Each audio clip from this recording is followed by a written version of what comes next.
Lovesick, head over heels, butterflies in the tummy. We all have ways of describing what love feels like, but what is actually going on in our brains when we fall in love?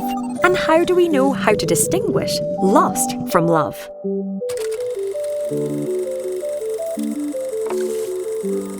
According to Helen E. Fisher from Rutgers University, there are 3 aspects of romantic love.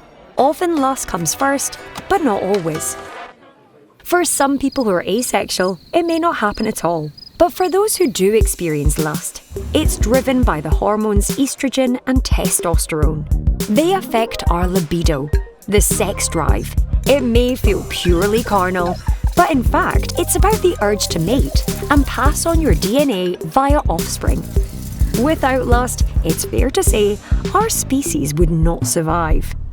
The second aspect of romantic love is attraction, influenced by a neurotransmitter called dopamine. This is a feel-good substance released in our brain that is involved in driving us towards reward. Do something, get a dopamine hit, feel good.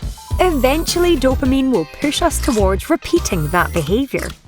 This is why intense attraction feels like an addiction to another human being. Some people get stuck in that loop, always chasing the dopamine-soaked excitement of a new relationship. Might as well face it, you're addicted to love. Dopamine also dampens the region of the brain that regulates critical thinking and rational behaviour. People often stay in the somewhat irrational honeymoon period for up to 18 months. Another hormone that plays a role in attraction is norepinephrine, which is involved in generating the physiological responses we experience in this state. Think sweaty palms, heart fluttering, breathing faster. In that sense, strong attraction is similar to a state of stress, but it's good stress, because we associate these sensations with positive things, such as the sight, sound, or even the smell of our lover. The third aspect is attachment or bonding. There are 2 other hormones at work here, oxytocin and vasopressin. Oxytocin, known as the cuddle hormone, is released during sex and skin-to-skin contact. This heightens feelings of security and contentment, which help forge deep bonds with a mate.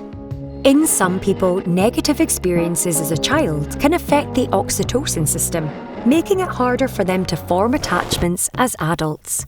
But thankfully, with the right kind of therapy, our brains can be rewired to form healthy relationships.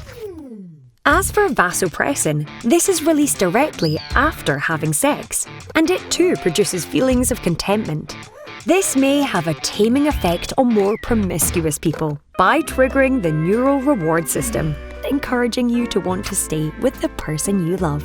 And, all being well, with time, love can morph into something stable and fulfilling. Research has shown that kindness plays a key role. You could say that a long-term bond is a continuous exercise in kindness. Of course, love can also have a darker side. Obsessive, jealous behaviours can be intensified by falling levels of serotonin, a mood-levelling hormone. And we all know that love doesn't always last. And when it doesn't, it hurts. Heartbreak is real.